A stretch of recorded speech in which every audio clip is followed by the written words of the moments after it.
Hello hi नमस्कार पिपलिना Odia take YouTube channel आपको स्वागत करुछु फ्रेंड्स आउ एक नुआ वीडियो रे। तो फ्रेंड्स आज यही वीडियो रे मु आपण मानकु पीबीसी आधार कार्ड केमिति आपण माने आवेदन करिवे बा प्लास्टिक आधार कार्ड को केमिति आपण माने ऑर्डर करिवे ताहा मु संपूर्ण ए वीडियो माध्यम रे आपण मानकु करिके देखैबे। जदि आपण माने आरंभ रु शेष पर्यंत देखुचंती ताहेले आपण निहाती निजे मध्ये ऑर्डर करि परिबे। तो फ्रेंड्स ऑर्डर करबा पूर्व जेकोसी ब्राउजर को आप ओपन कर दिंतु। ओपन कर सारा पर आप यूआरएल बॉक्स रे टाइप कर दिंतु माई आधार टाइप कर सारा पर आपको एमती एक ऑप्शन मिल जाव। तो सर्वप्रथम ऊपर आप देखा पाँच तो माई आधार जहाँकि लिखा जाए inquiry identification authority of India. तो यह हूँ आधार साइट। तो ता ऊपर आप क्लिक कर दिंतु। क्लिक कलापर आपको आधार ऑफिशियल वेबसाइट टी ओपन हो जहाँकि आपको देखा मिलूँ वेलकम टू माई आधार। तो ऊपर मध्य लेखा जाउची आपण माने देखि पारुथुबे inquiry identification authority of India एवं ता तळे आपण माने देखि पारुथुबे एक थंबनेल चिन्ह जहाँकि टिपो चिन्ह। से टिपो चिन्ह तळे देइची देखंतु लॉगिन। जेतोळे आपण ता ऊपर लॉगिन ऊपर क्लिक करछन्ती तो आपनकर पर्सनली लॉगिन हेइ जिवे। तो देखंतु लॉगिन करिवा पई हेले आपनको सर्वप्रथमे आपनको ऊपर से लिखिछि देखंतु एंटर आधार लिखिछि एवं ता तळे देइछि देखंतु कैप्चा एवं ता तळे एंटर अबव द कैप्चा लिखिछि एवं ता तळे सेंड ओटीपी। जदि आपण माने एई ब्लैंक को फिलअप कर देउछन्ती एवं सेंड कर देउछन्ती ताहेले आपनको रजिस्ट्रेशन मोबाइल नंबर को एक ओटीपी जीवो।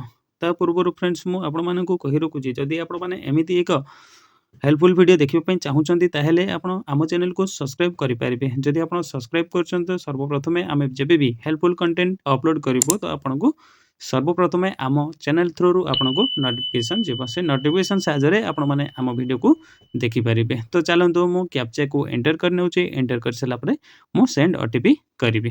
तो आपण माने मध्ये करि नियंतु। सेंड ओटीपी करिला परे आपनको रजिस्ट्रेशन मोबाइल नंबर को एक ओटीपी जीव। ताहा मध्ये से लिखिछि देखंतु ओटीपी जेनरेशन सक्सेसफुल। तो मो रजिस्ट्रेशन मोबाइल नंबर को एक ओटीपी आसी जाइछि। तो ताहा मु एंटर कर नेउछि। आपण माने मध्ये एंटर कर नियंतु एवं ता तळे देइछि देखंतु लॉगिन। जेमिति आपण लॉगिन ऊपर क्लिक करछन्ती तो आपनकर प्रोफाइल टी ओपन हेइ जिवो। तो चलंतु लॉगिन ऊपर क्लिक करनेबा। जेतबेले मु क्लिक कर नेछि तो मोर प्रोफाइल टी ओपन हेइ जाइछि। जदि आपण निजर भी करंतु किबा अन्य कस्टमर भी करंतु जदि आपण दुकान देइछन्ती ताहेले आपण अन्य मानकर मध्य ए वीडियो माध्यम रे आपण करि परिबे। तो देखंतु प्रोफाइल एवं प्रोफाइल ऊपर मु क्लिक कर नेछि तो आधार नंबर टी से शो करछि बा आधार संपूर्ण आधार टी शो करछि। जदि तार बैक साइड देखिबा पई चाहुचन्ती तो फ्लिप आधार कार्ड ऊपर क्लिक कर दियंतु। तो अल्टरनेट बैक साइड टी शो करिवो। जेतबेले आपण क्लिक करिवे तो फ्रंट साइड शो करिवो एवं जेतबेले क्लिक करिवे सेतबेले आपनकर बैक साइड टी शो करिवो। तो चलंतु बैक कर दियंतु। बैक कर सला परे आपण सर्विस देखि पारुथुबे। सर्विस रे केते प्रकार आपण एई पर्सनली निजर इंडिविजुअली आपण सर्विस को करि परिबे। तो देखंतु डॉक्यूमेंट अपडेट जदि आपण माने चाहुचंती तो वर्तमान या एई ऑप्शन साहाय्य रे आपण माने वर्तमान फ्री रे आपण माने अपडेट मध्ये करि परिबे। जदि आपनकर एड्रेस चेंज करिवार अछि तो आपण माने करि परिबे। तो देखंतु रेड रे लिखिछि this service is free of cost still 14 March 2024। जदि आपण माने निजे चाहुचंती ताहेले मार्च 14 2024 पर्यंत आपण फ्री रे आपनकर आधार अपडेट करि परिबे बा एड्रेस को अपडेट करि परिबे। एवं ता सेटे देइछि देखंतु डाउनलोड आधार। जदि आपनकर आधार कार्ड टी हजि जाइछि ताहेले आपण माने मैनुअली ओरिजिनल आधार कार्ड को डाउनलोड करि परिबे। एवं ता साइड देइछि देखंतु ऑर्डर आधार पीवीसी कार्ड जहा को मु आज ऑनलाइन वीडियो नहीं आसी आपण मानक पई। जदि या को देखिबा पई चाहुचंती तो आरंभ रु शेष पर्यंत आपण माने देखंतु। एवं एमिति समस्त प्रकार सर्विस को आपण माने एही साइड माध्यम रे आपण माने निजर करि परिबे बा कस्टमर रो मध्ये करि परिबे। जदि आपण करि पारु नाहंती तो निकटस्थ सेवा केंद्र को जाई आपण माने मध्ये अपडेट करि परिबे बा कंप्यूटर दुकान जाई मध्ये आपण अपडेट करै नै परिबे।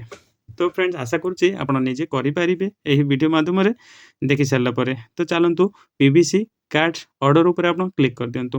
क्लिक कर सारला परे आपण एमिति एक ऑप्शन टी आपण को मिलि जिवो।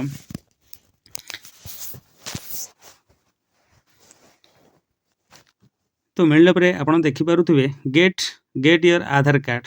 तो आपण माने शो करिछि देखंतु आपण माने देखि पारुथिबे एमिति एको प्लास्टिक कार्ड के आपण ऑर्डर करबाकू जदि चाहुचंती तो एमिति आपण माने करबाकू पड़िबो।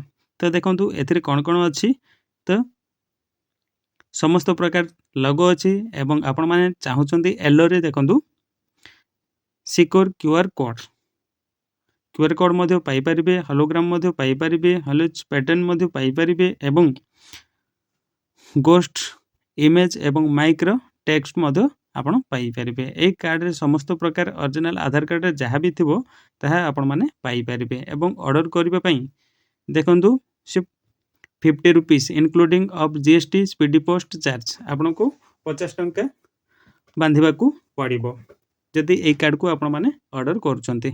तो ता ऊपर आपण ऑर्डर ऊपर क्लिक कर दियंतु। क्लिक कर सला परे आपनको एमिति एक ऑप्शन आसी जिवो पेमेंट मोड आसिला परे आपण तळे देखंतु I hereby confirm that I have to read the understand the payment. मो ज्ञातरे मो पेमेंट करिबा पई चाहूची जदि कैंसलेशन करिबे बा रिफंड प्रोसेस पई तो मेक पेमेंट ऊपर आपण क्लिक कर दियंतु। जेतबेले मेक पेमेंट ऊपर क्लिक करछन तो आपनको एक चालान काटिबाकू पड़िबो। तो चालान काटिबाकू पड़िबो आपण केमिति काटिबे तो आरंभରୁ शेष पर्यंत देखंतु आपण माने जानि परिबे। तो देखंतु पेमेंट मोड वर्तमान आसी जाईची। तो चूज ए पेमेंट ऑप्शन आपण कोउथरे पेमेंट करिवे वॉलेट रे करिवे ना कार्ड रे करिवे एवं ता तळे देइची देखंतु शो ऑल ऑप्शन ता ऊपर क्लिक कर दियंतु एवं तळकू स्क्रॉल करि नियंतु समस्त प्रकार ऑप्शन टी आसी जिवो। जेतु मोर फोन पे रे मु करबाकू चाहूची फोन पे ऊपर क्लिक करनेली बा आपण चाहिए गूगल पे मध्य करि परिबे भीम रे मध्य करि परिबे। तो फोन पे रे मु करबी तो फोन पे ऊपर मु क्लिक कर नेछि। क्लिक कर सला परे एंटर यूपीआई आईडी थ्रू रे मध्य आपण माने पेमेंट करि परिबे बा क्यूआर कोड पे मध्य पेमेंट करि परिबे। एमिति आपनको विभिन्न प्रकार पेमेंट मोड टी ऑप्शन टी शो करिवो। जेतु मु यूपीआई रे पेमेंट करिबा पई चाहूची तो मते यूपीआई आईडी मध्य एंटर करिबाकू पड़िबो। तो चलंतु मु एंटर कर नउची। एंटर कर सारा पर आप भेरीफाई उपर जिते क्लिक कर तो आपको फोन पे को एक नोटिफिकेशन जीव से नोटिफिकेशन साहाय्य आप पेमेंट मोड रे जाई आपणकर पासवर्ड एंटर करी आप पेमेंट सक्सेस करदेला आपणकर ए स्क्रीन रे मध्य आपणकर सक्सेस हो। तो चलतु मु पेमेंट पाई मु यूपीआई आईडी टी मोर एंटर कर नउची। एंटर कर सारा पर मु सिलेक्ट करदेली। सिलेक्ट कर सारा पर मु भेरीफाई उपर क्लिक करदेली। जमिति मु क्लिक करिछि तो साइड रे मु आपण मानकु देखौछि देखंतु पेमेंट प्रोसीड। तो मो मोबाइल को नोटिफिकेशन आसी जाइछि तो मु पेमेंट कर नउछि। पासवर्ड मध्य मारि देमा। पासवर्ड मारि सला परे आपण पेमेंट टी सक्सेसफुल मोर पेमेंट टी सक्सेसफुल वर्तमान हे जाइछि। तो प्रोसेसिंग हे ए स्क्रीन रे मध्य आपनको शो करिवो। तो देखंतु स्क्रीन रे मध्य मोर पेमेंट टी प्रोसेसिंग हे सक्सेसफुल देखंतु राइट चिन्ह मारिला जेतु ट्रांजैक्शन स्टेटस सक्सेस लिखला एवं डाउनलोड एक्नॉलेजमेंट रिसीट। तो ये एक्नॉलेजमेंट रिसीट को आप डाउनलोड करके आप निज पाखे रखिपारे। जदि आप कस्टमर सर्विस दौरान ताहले आप कस्टमर को यही रिसीट प्रिंट काढ़ी आप दे पारे। तो फ्रेंड्स यह थिला मोर प्लास्टिक आधार कार्ड बा पीवीसी आधार कार्ड केमिति आप माने ऑनलाइन करेंगे बा ऑर्डर करेंगे ताहा संपूर्ण वीडियो मु आपण मानक पाखे शो करेली। जदि आप माने चाहूचंती बा आरंभ शेष पर्यंत देखिछंती तो निहाती आपण माने ऑनलाइन करि परिबे। तो फ्रेंड्स जदि आपको ए वीडियो भल लगी ताहले लाइक शेयर सब्सक्राइब करने को जमारू भूलिबेनी। तो मो डिस्क्रिप्शन रे लिंक देछि आपण देखि ऑनलाइन मध्ये आपण माने करि परिबे। तो फ्रेंड्स रहुछि जय जगन्नाथ।